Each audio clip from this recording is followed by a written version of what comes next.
Ces 7 dernières années au Gabon, bien que marquées par la crise financière due au pétrole en 2015, puis de la Covid-19, ou encore récemment avec le conflit russo-ukrainien, le gouvernement gabonais n'a pas renoncé à renforcer sa politique sociale. Parmi ces outils, il y a bien sûr la Caisse nationale d'assurance maladie et de garantie sociale. Sur ce plateau spécial, nous évoquerons les avancées en matière de prise en charge sociale et les défis à venir. Pour en parler, je reçois Séverin Anguillet, directeur général de la Caisse nationale d'assurance maladie et de garantie sociale. Bienvenue, monsieur le directeur général. Bonjour, madame. Merci d'avoir accepté l'invitation de Gabon 24. Plaisir partagé. Alors, d'entrée de jeu, peut-on revenir sur les missions de la CNAMGS? La Caisse nationale d'assurance maladie et de garantie sociale a 2 missions principales. La première consiste à couvrir les risques liés à la maladie et à la maternité et la prévalence sociale. Et la deuxième mission, c'est la distribution des aides sociales de toute nature pour les populations des Gabonais économiquement faibles. Alors, la Caisse nationale de maladie et de garantie sociale a engagé des réformes pour améliorer la qualité de la prise en charge des malades. Alors, aujourd'hui, à ce jour, qu'est-ce qu'on peut faire comme bilan? Le bilan est positif. Pourquoi je le dis? C'est parce que nous avons amélioré notre taux de conventionnement des structures sanitaires. Aujourd'hui, nous avons 474 structures sanitaires qui sont réparties sur 56 villes. Nous avons un taux de règlement de nos prestataires à 95% en 2022 et nous avons un taux de couverture de la population aujourd'hui à 76%. C'est vraiment une avancée. Nous avons pu, au 31 décembre 2022, régler un montant de prestations, de dépenses de santé de plus de 68,5 milliards de francs CFA. Alors, vous faites bien de le dire. Combien de fonds existent-ils aujourd'hui au sein de la CNAMGS? Nous avons 3 fonds qui sont fonctionnels au niveau de la CNAMGS. Et ces fonds ont été mis en place progressivement. Le premier fonds, c'est le fonds des Gabonais économiquement faibles qui a vu le jour en 2007 après la promulgation de l'assurance maladie obligatoire au Gabon. Aujourd'hui, ce fonds des Gabonais économiquement faibles comporte 1 053 000 assurés. En 2011, il y a eu la mise en place du fonds des agents publics, c'est le fonds 2, qui aujourd'hui sont à 377 000 assurés. Et enfin, en 2014, le fonds 3 des agents du secteur privé, qui lui aujourd'hui comporte 320 000 assurés. Et récemment, monsieur le directeur général, il y a que la CNAMGS avait annoncé la mise en place d'un fonds 4. À quel niveau vous vous situez aujourd'hui? Effectivement, dans la mise en place du fonds, dans la mise en place d'assurance maladie, le président de la République, son Excellence Ali Bongo Ondimba, avait déjà prévu la prise en charge d'une frange de la population, à savoir les travailleurs indépendants, les professions libérales, les agents de maison. Toutes ces personnes étaient prises en charge dans ce 4e fonds. Et le fonds a été créé, donc comme je l'ai dit, et aujourd'hui, nous sommes dans la phase de l'opérationnalisation de ce fonds. Mais pour pouvoir faire l'opérationnalisation de ce fonds, il y avait des préalables à remplir. Ils étaient au nombre de 4. Le premier, c'était la fiabilisation des fichiers. Il a fallu qu'on croise les différents fichiers, le fichier des Gabonais économiquement faibles, avec le fichier des agents publics et le fichier du secteur privé, pour pouvoir savoir si là-dedans, on n'avait pas des personnes qui pouvaient se retrouver dans différents fonds. Ensuite, à travers cette fiabilisation, nous avons pu détecter 340 000 personnes qui aujourd'hui sont dans le fonds 3, mais qui devraient basculer dans ce 4e fonds. Il a fallu, la deuxième opération, c'était les partenariats avec les différentes administrations. La Direction générale des impôts, la Direction générale de la documentation et de l'immigration, les mairies, les collectivités locales. Toutes ces différentes administrations devaient pouvoir échanger, discuter avec la CNAMGS de façon à ce que les modalités d'enrôlement dans le 4e fonds puissent être partagées par l'ensemble de ces différentes administrations. Il y a un élément qu'il faut rappeler qui est très important, c'est que les assurés du fonds 4, ce seront des contributions indirectes. Je m'explique. Aujourd'hui, le secteur privée, ce sont les employeurs qui prélèvent les cotisations et qui les reversent à la CNAMGS. Pour les agents publics également, c'est l'État à travers la solde qui le fait. Pour les Gabonais économiquement faibles, c'est la contribution spéciale de solidarité qui sert à financer cette frange de la population. Donc pour le fonds 4, ce seront individuellement les agents qui viendront et qui devront venir cotiser. Vous voyez que c'est une nouvelle démarche, c'est quelque chose de nouveau qui va devoir se mettre en place. Ensuite, la troisième opération, c'est la sensibilisation.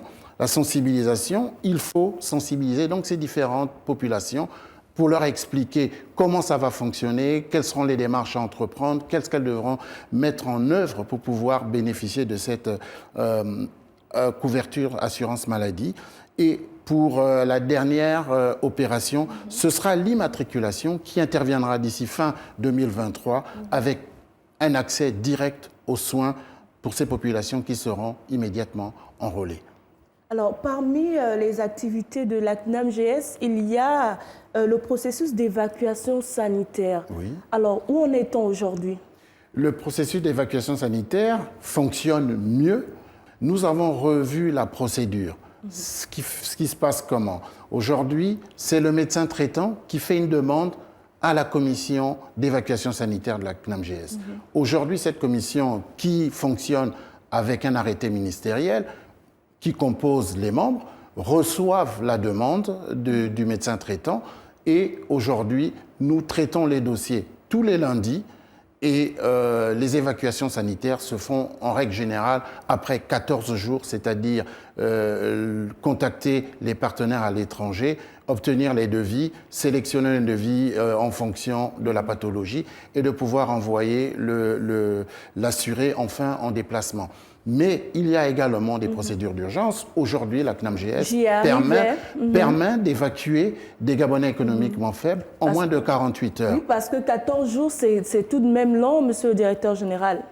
Effectivement, oui. 14 jours, c'est tout le processus parce que nous recevons le dossier, il faut le transmettre, il faut obtenir le devis, il faut repartir vers l'assuré qui doit payer son ticket modérateur. Il y a les formalités administratives pour l'accompagnement à travers l'obtention d'un visa, le cas échéant. Donc, il y a quand même ce petit délai qui se passe. Mais aujourd'hui, la procédure est claire. S'il y a une urgence, le patient peut partir dans les plus brefs délais. Et aujourd'hui, nous arrivons à évacuer en moins de 48 heures. Alors, vous avez évoqué les nombreux partenaires. Est-ce qu'aujourd'hui, on peut dire que la CNAMGS a élargi ses partenariats à l'étranger?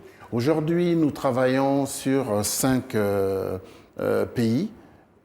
Le Maroc, la France, la Tunisie, l'Afrique du Sud et la Turquie. Donc aujourd'hui, le partenariat est élargi. Au niveau du Maroc, nous avons différentes structures avec lesquelles nous travaillons en tenant compte des pathologies. C'est la même chose pour la Tunisie, l'Afrique du Sud et la Turquie. Et en France, nous travaillons particulièrement avec les hôpitaux publics de Paris. Nous avons pu constater avec nos équipes que la CNAMGS faisait venir parfois des médecins spécialistes dans des cas d'opération. Comment ça se passe? Effectivement, vous faites bien de le relever. Comme je l'ai dit tout à l'heure, les évacuations sanitaires en 2022, c'est 12 milliards 100 millions de francs CFA. Nous avons évacué 773 personnes parce qu'il y a un défaut de plateau technique ou il y a un problème de compétence de nos médecins. Donc aujourd'hui, pour réduire cette dépense qui est importante, parce que c'est quand même une sortie des capitaux du Gabon, nous avons donc mis en place des missions médicales en faisant venir des spécialistes qui viennent au Gabon pour prendre en charge les populations. Nous avons 2 missions médicales qui sont ponctuelles, qui fonctionnent déjà depuis un certain nombre de temps. C'est la mission d'urologie avec le docteur Benizri qui prend en charge tous les malades qui ont des problèmes d'urologie. Aujourd'hui, nous n'évacuons quasiment pas de malades ayant des affections liées à la pathologie en urologie. Nous avons aussi décidé de ne plus évacuer les assurés pour aller faire la pose de fistule artéro-veineuse qui est liée au problème d'insuffisance rénale. C'était pour une évacuation entre les frais médicaux, le billet. Nous étions à des montants qui avoisinaient les 10 millions de francs CFA. Aujourd'hui, tout cela se passe localement. Les patients sont pris en charge. Ils passent une demi-journée à l'hôpital et ils peuvent rentrer chez eux. Ce sont ces moyens qui permettent de réduire les dépenses, le coût des évacuations sanitaires, mais qui viennent également renforcer les compétences et le plateau technique des médecins locaux. Alors, parmi les succès de la CNAMGS, on note par exemple les cartes d'affection longue durée. Alors, quelle est leur spécificité? La carte affection longue durée porte essentiellement sur des pathologies comme l'hypertension artérielle, le diabète, ce sont les deux principales, et il peut exister un certain nombre de pathologies aussi qui nécessitent, du fait qu'elles soient chroniques, une prise en charge. Aujourd'hui, la prise en charge est de l'ordre de 90%, voire 100% sur certains produits, et cela permet donc à ces patients aujourd'hui qui doivent avoir une consultation, de pouvoir, au lieu de payer 10 000 francs la consultation, ils ne paient que 1 000 francs de ticket modérateur.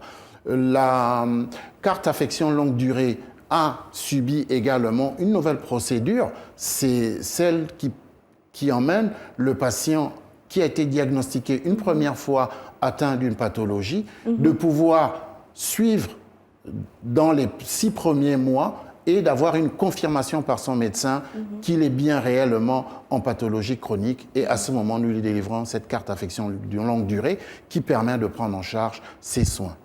Alors, à côté des cartes d'affection longue durée, les patients se plaignent. Pourquoi aller à chaque fois à la CNAMGS pour renouveler sa carte? C'est normal qu'on puisse faire le renouvellement de la carte parce que nous prenons en charge des prestations à plus de 90%, voire 100%.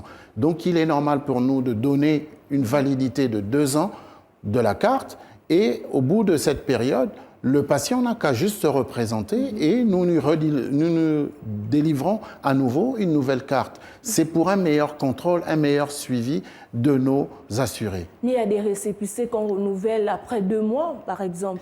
La problématique des récépissés, elle est liée au fait que au moment où l'assuré vient se faire enrôler à la CNAMGS, nous devons lui délivrer un document. La carte intervient quelque temps après. Le récépissé, c'est pour lui permettre donc de pouvoir bénéficier des soins le temps de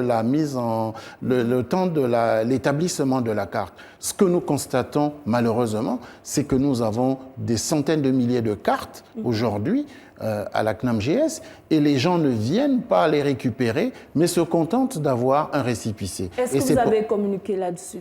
Oui, nous communiquons là-dessus. Il y a une grande campagne qui va être lancée très prochainement avec les DCRH au niveau des administrations pour pouvoir déjà évacuer toutes les cartes que nous avons concernant les agents publics.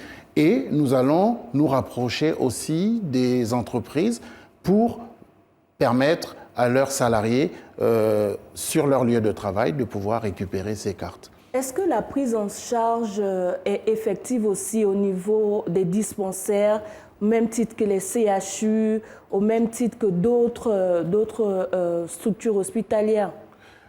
C'est une très bonne question. Aujourd'hui, le dispensaire, qui est la dernière chaîne dans la prise en charge des soins de santé, n'est pas actuellement prise en charge au niveau de la CNAMGS. Nous avons les différentes strates au-dessus qui le sont à travers des conventionnements avec la CNAMGS. Donc, il a été question, à travers le plan d'accélération des transformations, de mettre en place, d'opérationnaliser les départements sanitaires dans l'ensemble du Gabon. C'est une mission que nous avons démarrée déjà donc, depuis pratiquement 1 an et demi avec le ministère de la Santé et des Affaires sociales. Nous avons fait, au niveau de la CNAMGS et le ministère, défini la tarification qui sera appliquée. Aujourd'hui, nous n'attendons plus que la validation par le ministère de la Santé et des Affaires sociales de ce tarif. Je peux déjà vous annoncer, c'est qu'aujourd'hui, le barème qui est prévu, c'est 3 500 francs de tarification pour les actes qui seront posés, à savoir la consultation, les examens. On aura des examens pour la détection du palu, nous aurons des examens qui concernent le diabète, et il y aura également la prise en charge des médicaments dans ce panier de soins qui est défini. Parlons de financement avec les médecins. Quels sont vos rapports aujourd'hui en termes de paiement? Comme je l'ai énoncé plus haut, 95% de taux de règlement ont été effectués par la CNAMGS en 2022. Nous rencontrons certes quelques difficultés dans le cadre du paiement de ces prestations, mais vous voyez qu'aujourd'hui, les prestataires nous font confiance, reçoivent les assurés, parce qu'aujourd'hui, on ne parle plus d'assurés qui sont renvoyés auprès de nos différents prestataires. La question des règlements, elle est liée à un écosystème. Il y a les règlements qui passent par le Trésor public, c'est-à-dire les cotisations salariales des agents publics. Il y a également le reversement de la C2S qui se fait.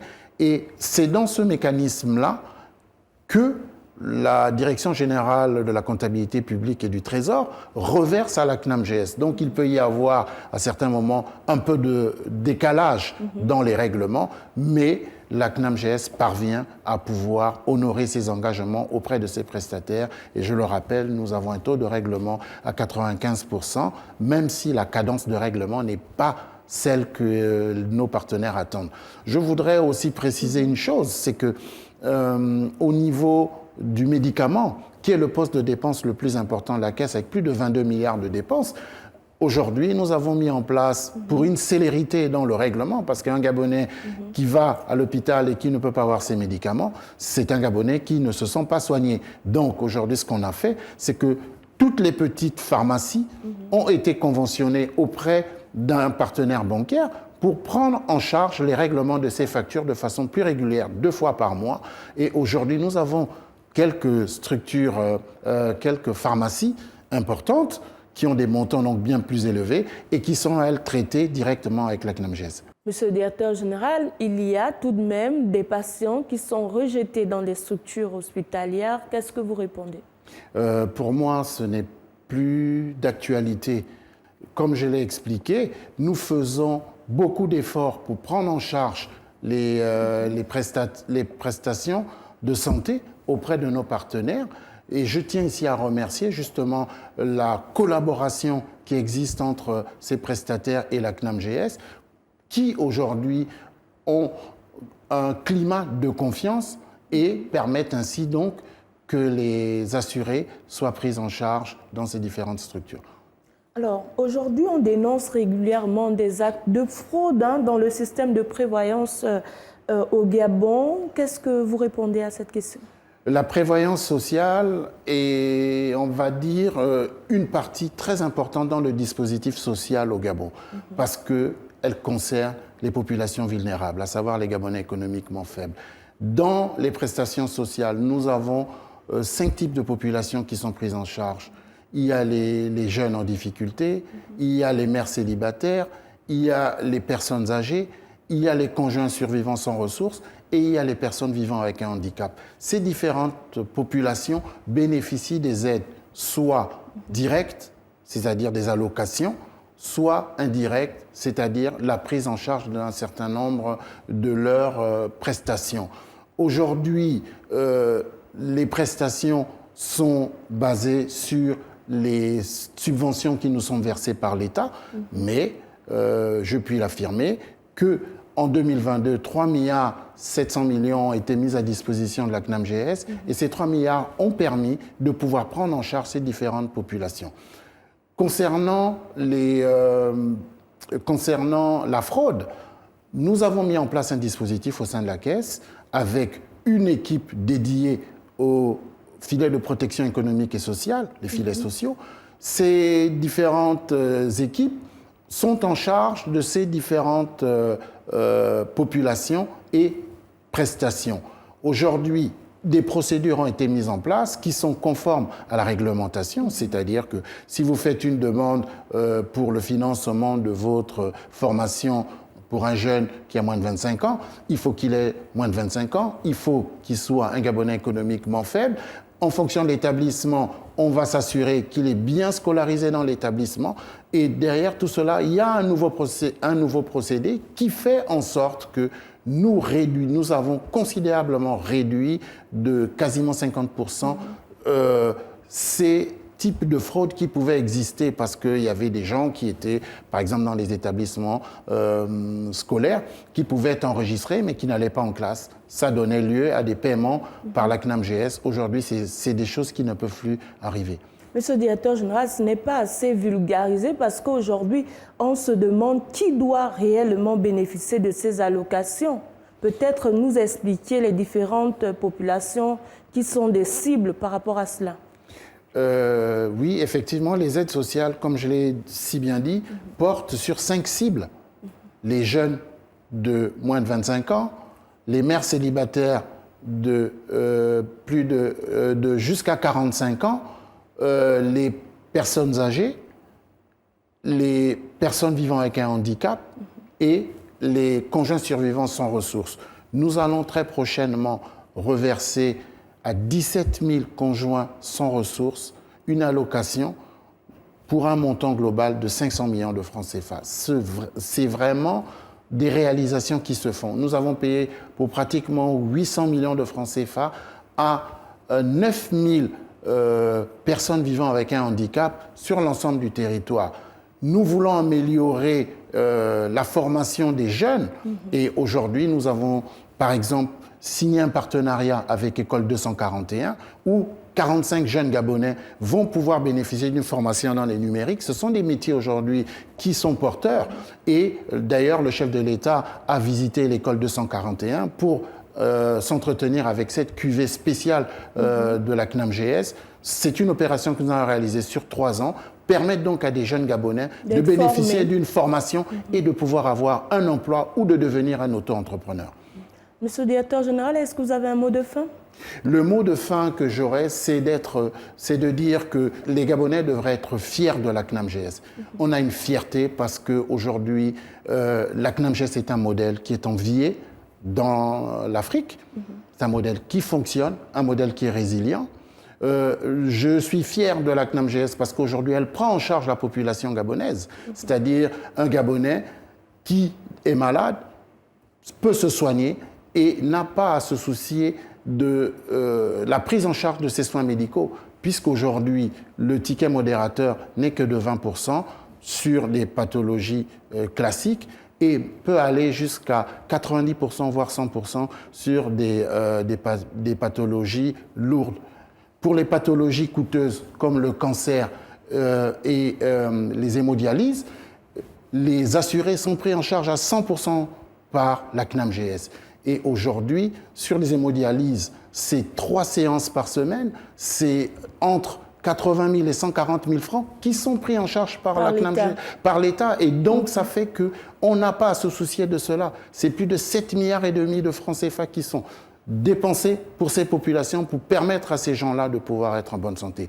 Enfin, oui, nous avons un modèle qui est résilient, parce qu'à travers toutes les différentes crises qu'il y a eu au Gabon, aussi bien les crises économiques que la crise de la Covid, les Gabonais ont pu être pris en charge sur le plan médical par la CNAMGS. Et je voudrais profiter ici de rappeler que quand, au plus fort de la pandémie de la Covid et que le chef de l'État avait pris des mesures pour pouvoir accompagner les populations, la CNAMGS s'est vue dotée d'un fonds de 2,1 milliards du chef de l'État pour prendre en charge les populations. C'est plus de 653 000 assurés gabonais économiquement faibles qui ont bénéficié d'un accompagnement pour la prise en charge de leur ticket modérateur. C'est quelque chose de formidable et je crois qu'aujourd'hui, la CNAMGS, c'est un outil indispensable dans la politique sociale du chef de l'État.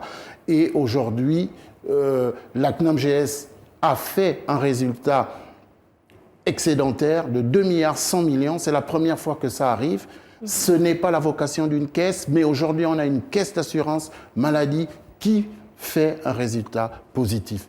Après 15 ans d'existence, je crois que nous sommes sur la bonne voie, la gouvernance paye et aujourd'hui, les Gabonais sont réellement pris en charge.